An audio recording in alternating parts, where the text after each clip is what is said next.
Ghastly Garlic Episode 47. The Curse Beneath the Trees in Nidhivan. Prologue. The Legend of Nidhivan. In the heart of Vrindavan, a town steeped in ancient lore and spiritual devotion, lies a place shrouded in mystery. Nidhivan. The name itself evokes a sense of reverence and trepidation among the locals, for it is believed that this sacred grove is unlike any other. Nidhivan, which translates to Forest of Treasures, is said to be the earthly abode of Lord Krishna, the divine lover and playful deity of Hindu mythology. The legend of Nidhivan is as old as time itself. It is whispered that every night, as the world around it falls into slumber, the forest awakens with a supernatural energy. The trees, with their twisted and gnarled branches, come alive, swaying rhythmically to an ethereal music that only they can hear. It is during this hour of enchantment that Lord Krishna descends from the heavens to perform the Ras Leela, a divine dance of love and devotion, with his beloved gopis. But this sacred dance is not meant for mortal eyes. The locals believe that anyone who dares to witness the Ras Leela or remain in Nidhivan after sunset is met with a fate worse than death. Many have tried to unravel the mystery of Nidhivan, only to disappear without a trace or be found in a state of madness, unable to speak of what they had seen. The warnings are clear: Nidhivan is not a place to be taken lightly, and its secrets are best left undisturbed. Yet, there are always those who refuse to heed the warnings. Skeptics and thrill-seekers alike have ventured into the depths of Nidhivan, confident that they could debunk the myth. But the legend persists, growing stronger with each passing year. Nidhivan remains a place of both wonder and fear, a reminder that some mysteries are better left unsolved. Chapter 1: The Skeptics' Arrival. Thomas and Emily Parker had always prided themselves on their rationality. As seasoned travelers and self-proclaimed skeptics, they had spent years exploring the world, debunking myths and legends wherever they went. Their blog, Mythbusters on the Road, had gained a considerable following, attracting readers who shared their disdain for superstition and the paranormal. When they first heard about Nidhivan, it was through a travel forum where locals passionately debated the authenticity of the legend. Intrigued by the idea of a sacred grove that supposedly came alive at night, Thomas and Emily decided to add Vrindavan to their itinerary. They were certain that Nidhivan was just another exaggerated tale, a product of religious fervor and overactive imaginations. Upon arriving in Vrindavan, the couple was immediately struck by the town's spiritual atmosphere. The streets were lined with temples, and the air was filled with the sound of devotional songs and the scent of incense. It was a stark contrast to the bustling cities they were used to, and while Emily found it charming, Thomas remained indifferent, focused solely on their mission. Their first stop was the local market, where they hoped to gather information about Nidhivan. The shopkeepers were more than willing to share stories, each one more fantastical than the last. They spoke of people who had gone mad after spending the night in Nidhivan, of shadowy figures seen dancing among the trees, and of a divine presence that could be felt but not seen. Despite the ominous tales, Thomas and Emily remained unfazed. They purchased a few trinkets as souvenirs, including a small wooden carving of Lord Krishna, before making their way to the outskirts of town, where Nidhivan awaited. The entrance to Nidhivan was marked by a simple wooden gate, adorned with garlands of marigold flowers. A sign in both Hindi and English warned visitors not to enter the grove after sunset. Emily read the sign aloud, rolling her eyes at the suggestion that the place was haunted. "Looks like they are really trying to sell the spooky angle," she remarked, nudging Thomas. "What do you think? Should we camp out and see if the trees start dancing?" Thomas smirked. "Absolutely. We'll set up the camera, get some footage, and prove once and for all that there's nothing supernatural about this place." With that, the couple stepped through the gate and into Nidhivan. The air inside the grove was cool and still, a stark contrast to the warmth of the afternoon sun. The trees, with their thick trunks and tangled branches, seemed to close in around them, creating a canopy that blocked out the sky. As they walked deeper into the grove, the sound of the outside world faded away, replaced by an eerie silence. There was something unsettling about the way the trees seemed to lean toward them, their branches twisting and contorting as if trying to reach out and touch them. Emily shivered, pulling her jacket tighter around her. "It's colder in here than I expected," she said, trying to keep her voice casual. Thomas nodded, though he was starting to feel uneasy himself. He glanced around, half expecting to see something out of the ordinary, but the grove remained quiet, its secrets hidden in the shadows. They found a clearing in the center of Nidhivan, where they decided to set up their camp. The ground was soft and covered in a thick layer of leaves, and the trees around them formed a natural barrier, making it feel as though they were the only two people in the world. As the sun began to set, casting long shadows across the grove, Thomas and Emily busied themselves with their equipment. They set up cameras at different angles, making sure to capture as much of the area as possible. Once everything was in place, they sat down on a blanket and waited for night to fall. Chapter 2: Unseen Eyes. The first hour passed uneventfully. The only sounds were the rustling of leaves and the occasional call of a night bird. Thomas and Emily tried to pass the time by talking about their previous adventures, but there was a tension in the air that made it difficult to focus on anything other than the looming darkness. As night fully descended, the temperature dropped even further, and a thick mist began to roll in, creeping along the ground and swirling around their feet. The trees, once still and silent, now seemed to be alive with movement. Branches swayed gently, though there was no wind to cause it. Emily glanced at the camera feeds, noting that the mist was starting to obscure the view. "I don't like this," she admitted, her earlier bravado fading. "It feels like we are being watched." Thomas shrugged, though he couldn't shake the feeling of unease that had settled in his chest. "It's just the atmosphere," he said, trying to sound confident. "This place is designed to make people feel spooked. It's all psychological." But even as he spoke, he couldn't ignore the sensation that they were not alone. The shadows seemed to move in the corners of his vision, and every now and then, he thought he heard faint whispers carried by the wind. Hours passed, and the couple grew increasingly anxious. The cameras continued to record, but nothing out of the ordinary appeared on the screens. It was as if Nidhivan was deliberately hiding its secrets from them, waiting for the perfect moment to strike. Suddenly, the sound of distant music filled the air, a haunting melody that seemed to come from nowhere and everywhere at once. The couple exchanged nervous glances, unsure of what to make of it. "That must be some kind of religious ceremony," Emily suggested, though she didn't sound convinced. Thomas frowned, his heart pounding in his chest. "At this hour, I doubt it." The music grew louder, more insistent, and with it came the unmistakable sound of footsteps, soft, rhythmic, and growing closer by the second. "Thomas, do you hear that?" Emily whispered, her voice trembling. "I hear it," he replied, his eyes scanning the darkness. "But I don't see anyone." The footsteps continued, accompanied by the rustling of leaves and the occasional snap of a twig. It was as if an invisible procession was making its way through the grove, following a path only they could see. The couple huddled together, their eyes darting around in search of the source. But the mist was thick, and the shadows seemed to twist and change, making it impossible to tell what was real and what was an illusion. Emily's hand tightened around Thomas's arm. "We should leave," she said, her voice barely above a whisper. "I don't want to be here anymore."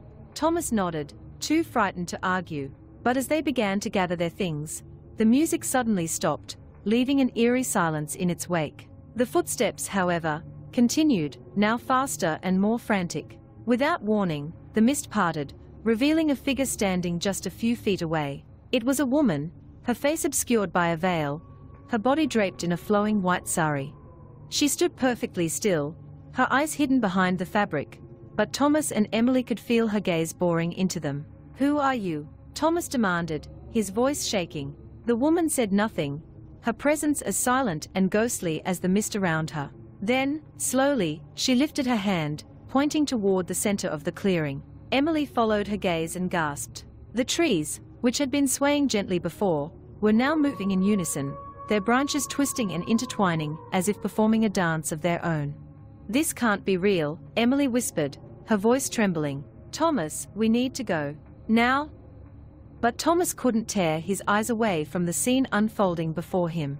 The trees seemed to be alive, their branches forming intricate patterns that defied logic. It was as if they were communicating with each other, performing a ritual that had been repeated for centuries. The woman in the white sari began to move, gliding toward the trees with a grace that seemed otherworldly.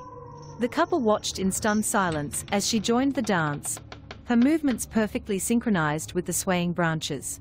For a moment, time seemed to stand still. The air was filled with the scent of jasmine, and the night was alive with the sound of music and the rustling of leaves. It was a scene of beauty and terror, a glimpse into a world that was not meant for mortal eyes. Then, just as suddenly as it had begun, the dance stopped. The music faded away, and the trees returned to their original positions, as if nothing had happened. The woman in the white sari vanished into the mist, leaving the couple alone in the clearing. Thomas and Emily stood frozen in place, their minds struggling to process what they had just witnessed. It was as if the world had shifted, and they were no longer in control of their own reality. Chapter 3: The Forbidden Hour. As the midnight hour approached, the atmosphere in Nidhivan grew even more oppressive. The mist thickened, obscuring the trees and casting the grove in an eerie, otherworldly glow. The temperature dropped further, and the air was heavy with the scent of damp earth and decaying leaves. Thomas and Emily huddled together, their earlier confidence shattered by the strange events they had witnessed. The camera feeds continued to record, but neither of them dared to check the screens. They knew, deep down, that whatever was happening in Nidhivan was beyond their understanding. The silence was deafening, broken only by the occasional rustle of leaves and the distant call of a night bird. Every sound seemed amplified, echoing through the grove like a warning. Emily glanced at her watch, her heart racing. "It's almost midnight," she whispered. "We need to leave. Now?" Thomas nodded, but his legs felt like lead. He couldn't shake the feeling that they were being watched, that unseen eyes were tracking their every move. The memory of the woman in the white sari haunted him, her ghostly figure imprinted on his mind. As they began to pack up their equipment, the music returned soft at first, but growing louder with each passing second. It was the same haunting melody they had heard before, but this time, it was accompanied by something else. The sound of footsteps. The couple froze, their eyes locked on each other. The footsteps were growing louder, faster, as if whoever, or whatever, was approaching was in a hurry. Without a word, they grabbed their belongings and bolted for the entrance of Nidhivan. The mist swirled around them, obscuring their path, but they didn't dare stop. They could hear the footsteps right behind them, pounding the earth in a relentless rhythm. Panic set in as they realized they were lost. The grove seemed to twist and change around them, the trees forming a maze that had no exit. The sound of the footsteps was deafening now, so close that they could feel the vibrations in the ground. Emily stumbled, her foot catching on a root. She cried out as she fell, but Thomas was already at her side, pulling her to her feet. "We have to keep moving," he urged, his voice filled with desperation. But it was too late. The footsteps stopped, replaced by a soft, rhythmic swaying. The trees around them began to move again, their branches forming intricate patterns that seemed to mock their fear. And then, out of the mist, the woman in the white sari appeared once more. She stood at the edge of the clearing, her veil billowing in the breeze, her eyes hidden, but her presence commanding. Thomas and Emily backed away, their breath coming in ragged gasps.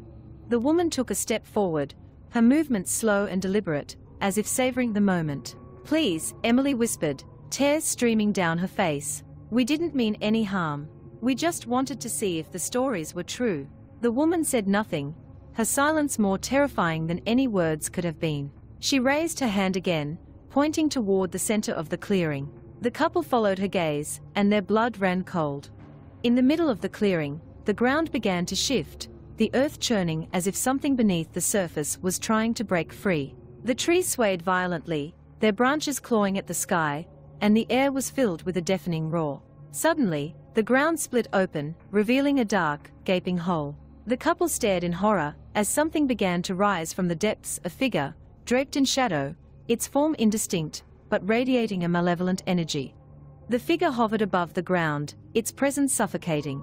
It was as if all the darkness in the world had gathered in one place, and it was focused solely on Thomas and Emily. They tried to run, but their legs wouldn't move. The figure's gaze held them in place, its power overwhelming. The woman in the white sari stood silently at the edge of the clearing, watching as the darkness closed in around them. Thomas and Emily clung to each other, their minds overwhelmed with fear. They knew that they had crossed a line, that they had trespassed into a world that was not meant for them. The figure reached out, its shadowy hand extending toward them.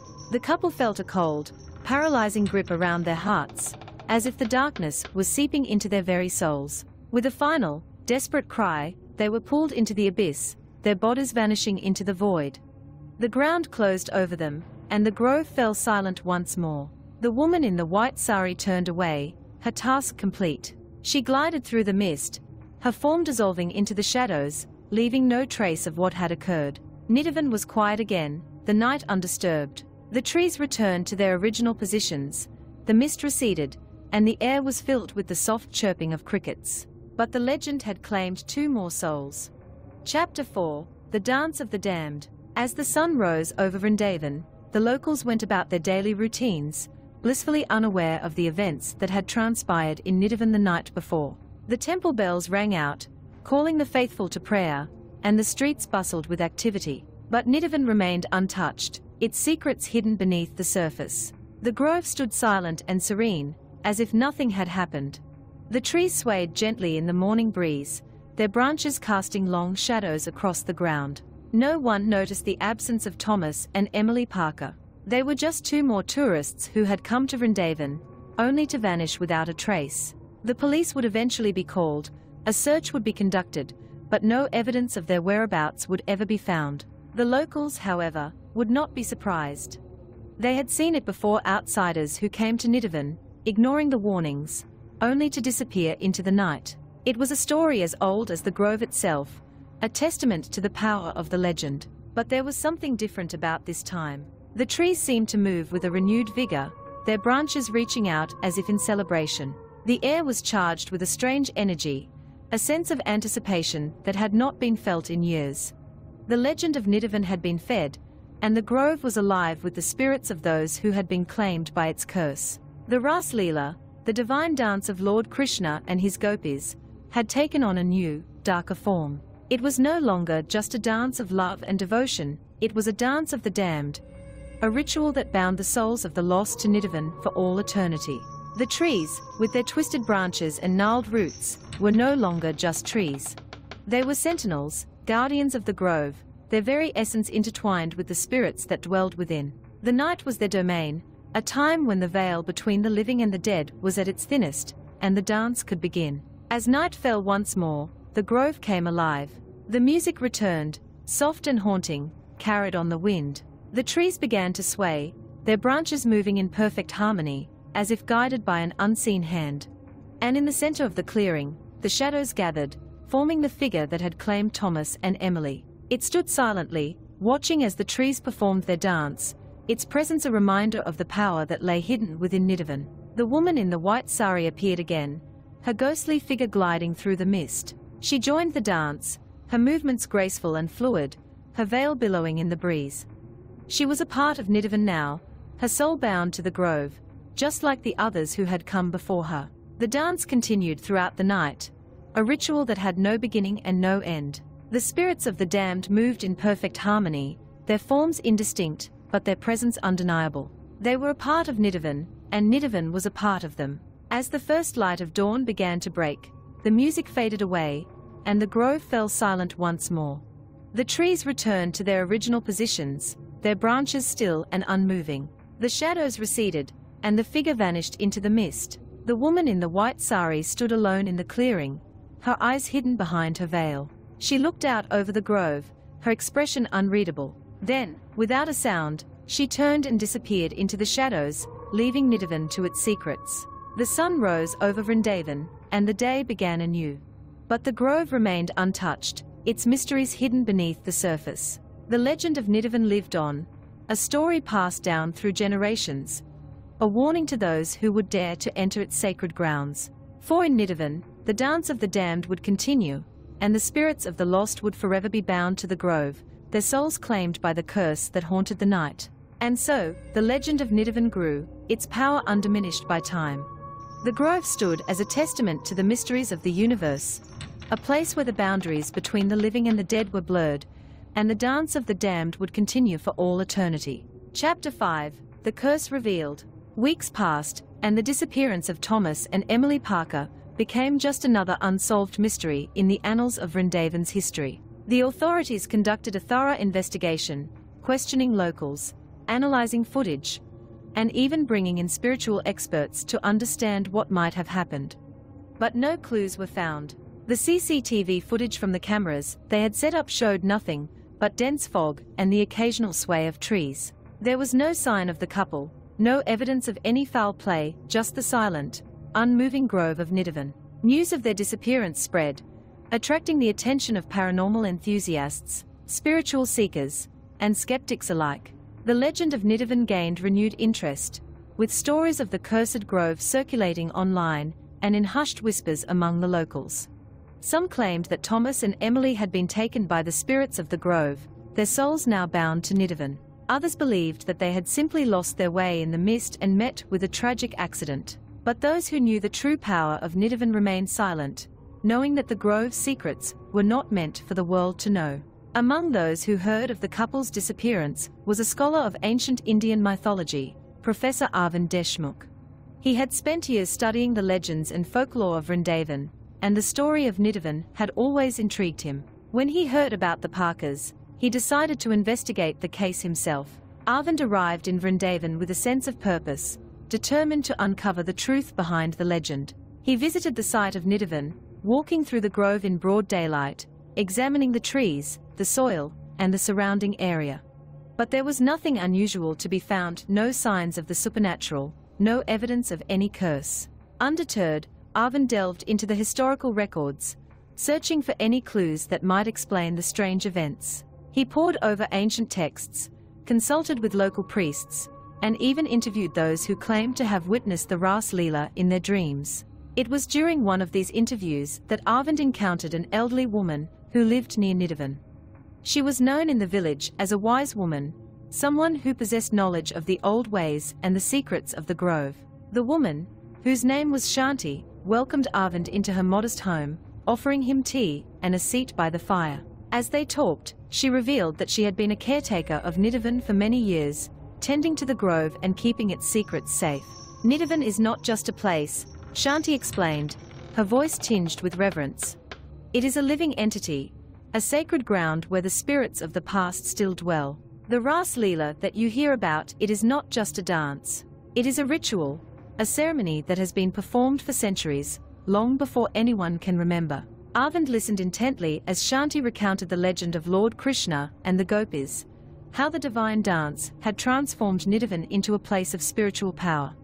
But she also spoke of the curse that had befallen the grove, a curse that had turned the Ras Leela into a dance of the damned. Many years ago, Shanti continued, a young woman came to Vrindavan, seeking Lord Krishna's blessings. She was deeply devoted, but her heart was filled with sorrow.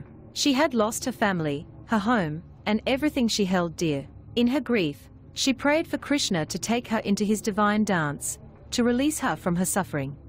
But Krishna did not answer her prayers. Instead, she wandered into Nidhivan, seeking solace in the grove. There, she encountered the spirits of the gopis, who took pity on her and invited her to join their dance. But when she entered the dance, something went wrong. Shanti's voice grew somber as she explained the tragic events that followed. The young woman, in her despair, had brought a darkness with her into the dance, a darkness that corrupted the ritual and turned it into a curse. The spirits of the gopis, once joyous and full of life, became twisted and malevolent, their dance a trap for any who dared to enter Nidhivan after dark. Since that night, Shanti said, the dance of the damned has continued, claiming the souls of those who trespass into the grove. The woman in the white saree you speak of, she is a manifestation of that curse, a guardian of Nidhivan who lures the unwary into the dance. Arvind was captivated by Shanti's story, but he also felt a deep unease. If what she said was true, then Thomas and Emily had been claimed by the curse, their souls lost to the grove. But he was determined to find a way to break the cycle, to free the spirits trapped in Nidhivan and end the curse once and for all. But as the days passed and Arvind delved deeper into the mysteries of Nidhivan, he began to realize that the curse was not something that could be easily undone. The grove had a power of its own, a will that defied human understanding. It was as if Nidhivan itself wanted the dance to continue, wanted the legend to live on. And so, with a heavy heart, Arvind left Vrindavan, knowing that the secrets of Nidhivan would remain hidden, the curse unbroken. The dance of the damned would continue, and the grove would remain a place of mystery and fear, a reminder of the power of the unseen and the unknown. Epilogue: the dance continues. Years passed, and the legend of Nidhivan continued to grow. The story of Thomas and Emily Parker became just another chapter in the long history of the cursed grove, a tale whispered among locals and passed down through generations. But Nidhivan remained unchanged, its secrets buried beneath the surface, its mysteries known only to those who dared to enter its sacred grounds. The trees stood tall and silent, their branches swaying gently in the breeze, as if performing a dance of their own. And every night, as the sun set over Vrindavan, the grove came alive. The music returned, haunting and beautiful, filling the air with its melody. The trees began to move, their branches forming intricate patterns, and the mist rolled in, shrouding the grove in an ethereal glow. In the center of the clearing, the shadows gathered, forming the figure that had claimed so many souls.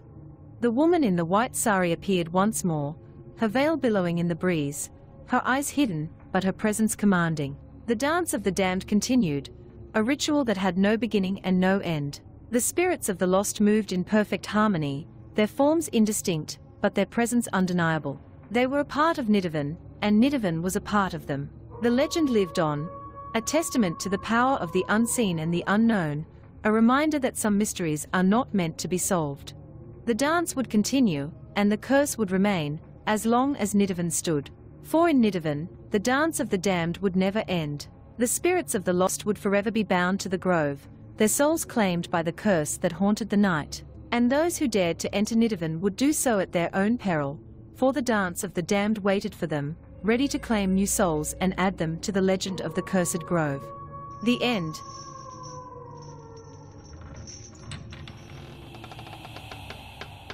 Thanks for tuning in to our podcast. If you enjoyed our exploration of ghosts, mythical creatures, and urban legends, please share it with your friends. Don't forget to subscribe for more thrilling episodes. Until next time, my beloved listeners.